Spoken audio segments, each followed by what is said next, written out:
Smile at Death. This is chapter 23. Thank you for being here with me in this video, and thank you for being here in general. Thank you for your decision to be a part of this fantastic project that many times doesn't feel so fantastic, but I believe that the more we smile at death, we can earn more and more moments that make us feel that this is a very special project, being here.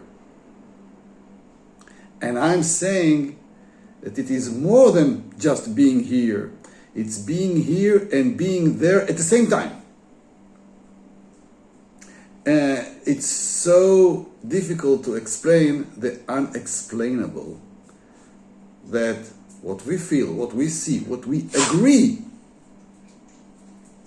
of being here, being alive, living, humanity, earth, etc., is just a part of a bigger story that exists in this very moment, that existence is far beyond what we can grasp, feel with our senses, agree upon. This is why we're here, really. Smiling at death, meaning opening our eyes, our hearts, our mind to the bigger story.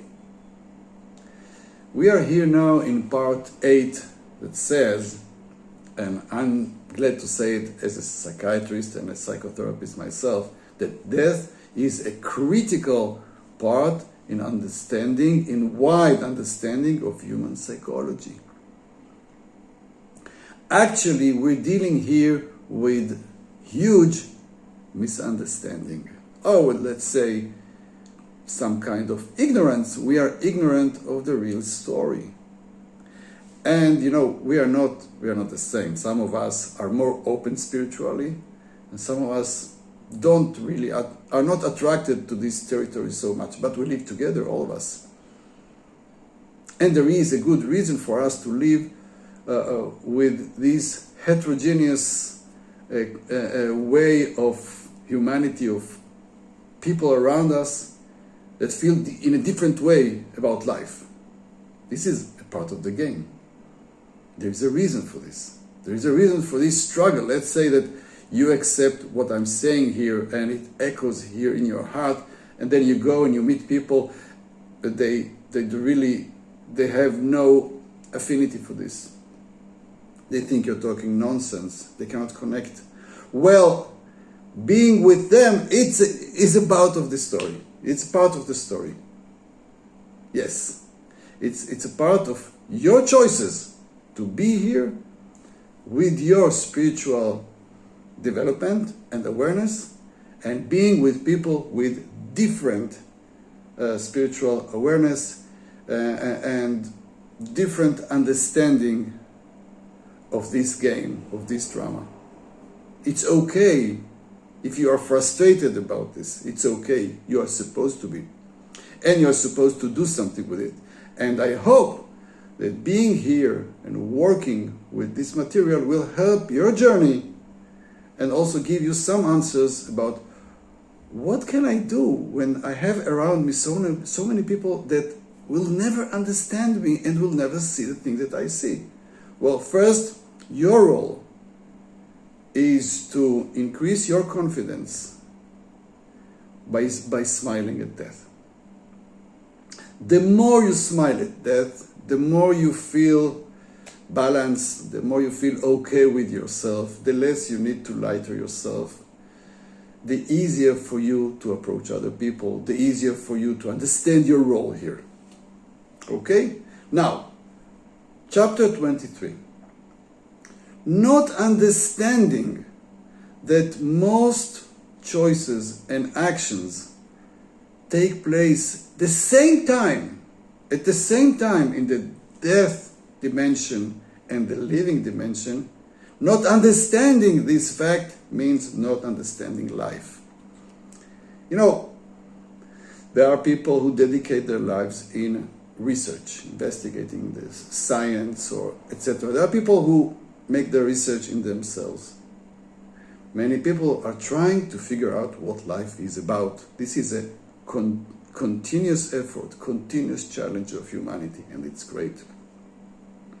What I'm saying is that if you really are interested in understanding life, let's say the psychological research, okay, or the mind research, brain research, if you fail to understand, or at least to assume that the things that take place here have some meaning and let's say, I forgot the word, not only meaning but consequence over there.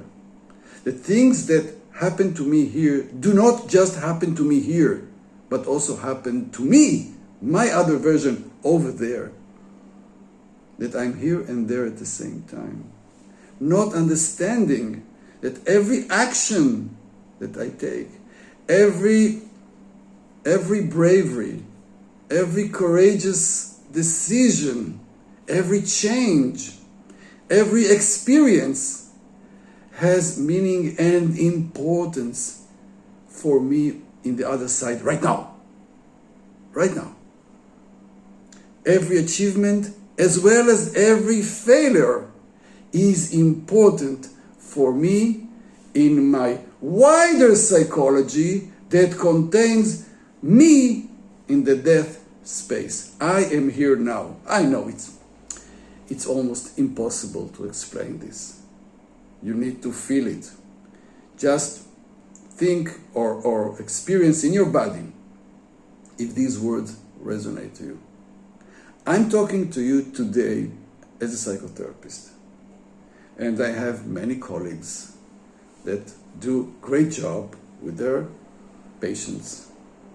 And there are many theories for hundreds of years about human mind, beginning from Freud, etc., and many other very, very smart people who gave us more and more avenues towards the human mind and the unconsciousness.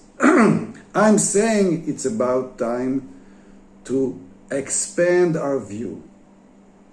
I'm saying it's even about time to create new theories based not only on what we see and calculate and understanding here, but also with the assumption that everything that happens here is also related to things that are taking place right now over there. And existence is not just here. And the illusion that we nurture here so much, that we cultivate, that if you die, you are lost. There's nothing from you anymore. This illusion will need to change. And from there we create a new kind of psychology that looks at the bigger story.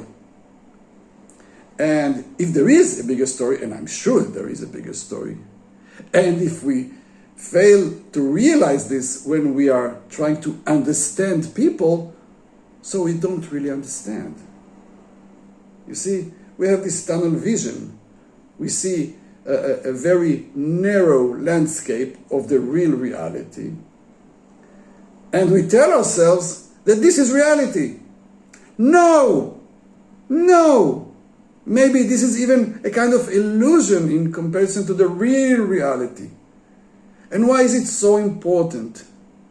Because it is important because everything we do here is related to a bigger story.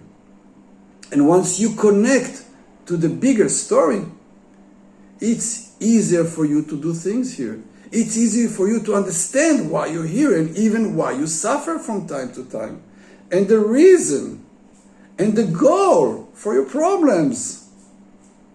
They are all invitations for you to experience, to touch, to feel the pain, and if possible, to transform them. And once you transform them, you create new energy that is not only good for you and the people you love, but it's also good for the bigger story. I'm saying that this should be the new psychology. Psychology that is also based on intuition, on imagination, on spirituality. And these are not just esoteric things. This is reality. This is reality. There are people who say, no, I'm not realistic, so I don't believe in esoteric things. Well, you are not realistic. You see only part of the picture, the part that you can understand, and say, there's nothing more because I cannot understand anything else. Well, no. At least now, if possible, open your mind to the possibility that you see only part of the picture, therefore you don't really understand it. It's impossible for you to understand it. If you can open your mind to this and smile at death, so it becomes a new reality for you, you will change and you will see reality in a different way.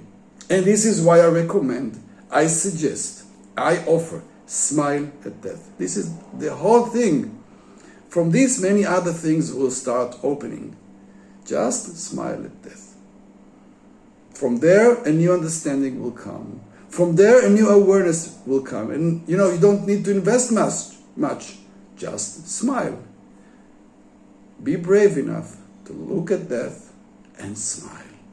And see the emotional change you go through the more you smile at death. My recommendation is to smile at death at least 10,000 times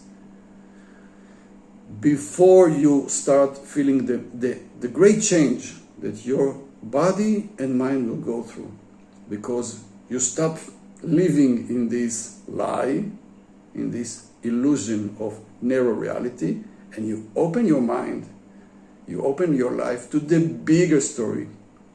The bigger story that is being opened to you widely. You see my hands like this? The movement, the same with smile. It is open to you widely when you agree to smile at death.